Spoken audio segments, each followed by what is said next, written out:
Hey, Kate. Hey, Nesta. My name's James Masella from Movie Death Blows. Thanks for taking the time to sit down with me today. Hi, Thank you, James. Nice to James. meet you. You too, sure. Kate, I got to ask, you had some fun here with the dog Sherman. What was he like as a co-star for your character, Teresa?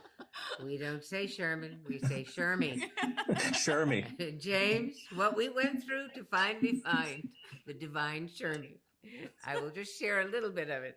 I said to Sir Ridley Scott, I think Shermie's tiny and hairless and pathetic on every level. No, no, let's get.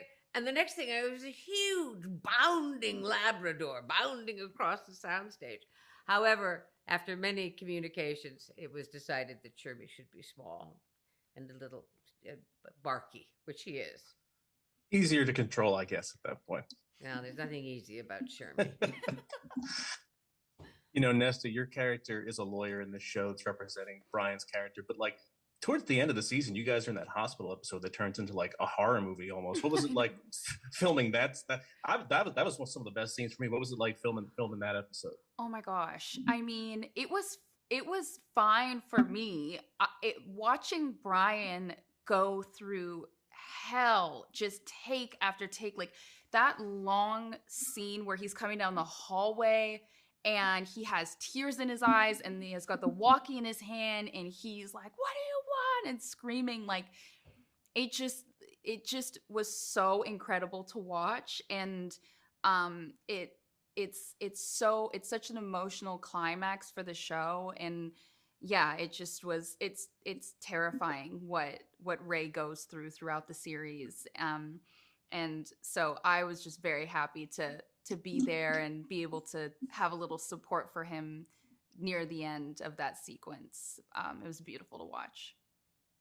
Kate, your character disappears to Atlantic City for a couple episodes there. Did they have you in AC? Or, like, in what casino were you in if you were actually? Regrettably, no.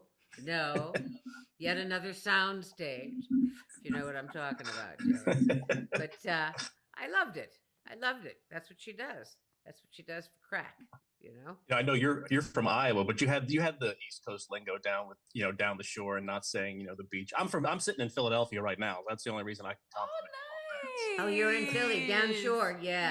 Yes. I got to work with her accent a little bit, Teresa. I think Teresa's the only one who actually uses the You Philadelphia. had you had the Philadelphia one, not the Delco one that everybody Yeah, else right. makes fun of Philadelphia all the one. time and Yeah. everything like that. Yes, it was fun. But also, Kate, some of my favorite scenes are what you did with Ving's character, Bart. What was it like for you working with him? Because I thought that episode and a half was awesome when you guys got It was together. very, very interesting, James, to work with Bing Rames, who, as we all know, is a world class actor. Um, Presented to me a sort of interesting canvas opposite which to throw my paints. Um, he's a tough guy, Bing. He's a little hidden. I'm not. It works for Teresa and Bart. You can see why they would have found each other sexually attractive, those many, many years ago. But what's still at play between them is that sort of wonderful dynamic that is so often left unexpressed between two people of that age, which is that it's all still there. It's all still bubbling. It's all still very, very much alive. But the years have passed and prices have been paid heavily, and the biggest cost is yet to come. So I enjoyed it. He has a rare intensity. No doubt. Nesta, for your character, Michelle, did you get to meet with any like real life lawyers to help prepare for the role at all? No, I didn't. I didn't, regrettably. But I spent a lot of time reading up on Quakerism and a lot of time like trying to dig deep into her philosophy, how she approached life and how she was raised, and why she attacks her profession in the way that she does, and why the truth is so important to her. Sure. We got a wrap here in a minute, guys. But Kate, I just want to say one last thing to you.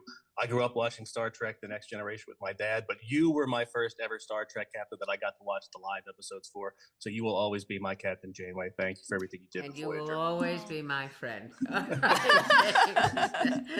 you. Thank you, Very much. James. Thanks, Thank you. guys. I appreciate it.